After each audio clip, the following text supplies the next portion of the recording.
한때 세계의 공장이라 불리며 GDP 성장률 10%를 훌쩍 넘겼던 중국.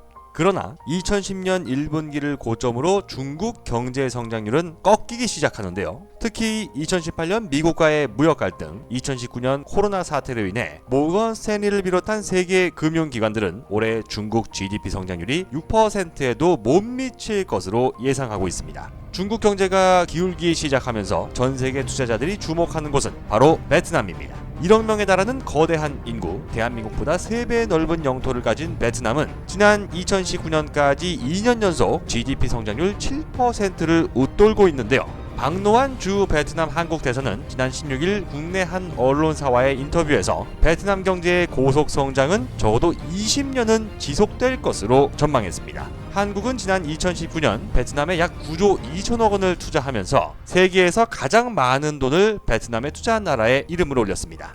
2018년부터 시작된 이른바 박항서 매직은 베트남을 동남아시아 최고의 축구팀으로 만들기도 했는데요. 또한 베트남은 중국과 미국에 이어 3년째 대한민국 물건을 많이 수출하는 나라 3위에 올라 있습니다. 그런데 사실 한국과 베트남은 30년 전까지만 해도 굉장히 서먹서먹하고 불편한 관계였습니다. 2차 세계대전 후 베트남은 마치 한반도처럼 공산당이 집권한 북부와 민주주의가 들어서 남부로 갈리게 되는데요. 우리는 미국의 요청으로 민주주의 진영인 베트남 공화국 편에서 월남전에 참가했는데 결국 미국이 월남전에 패하면서 미국 편에 섰던 우리한테까지 미운 털이 박힌 겁니다.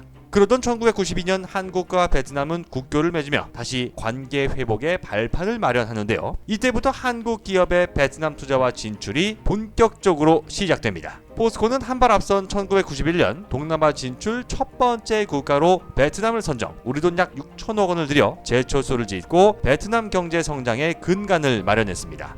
2008년 삼성전자는 12억 달러, 우리 돈으로 약 1조 4천억 원을 들여 베트남에 처음으로 스마트폰 생산 공장을 짓게 됩니다. 삼성전자는 무려 12조 원을 베트남에 투자하면서 전체 스마트폰 생산량의 약 50%를 이곳에서 만들고 있습니다. 또한 베트남 연간 수출의 30% 이상을 책임지며 15만 개의 일자리를 만들고 베트남 GDP의 20%를 삼성전자가 만들어내고 있습니다. 지난해 7월 뉴욕타임스는 애플을 비롯한 글로벌 기업들이 이제서야 베트남에 눈을 돌리고 있다 지적하면서 삼성전자의 2008년 베트남 진출을 절묘한 한 수로 평가하기도 했는데요. 이러한 양국 간 경제 협력과 우호 관계 속에서 지난 2019년 한국은 일본을 제치고 베트남 자동차 시장 1위를 차지하는 기적을 이뤘습니다.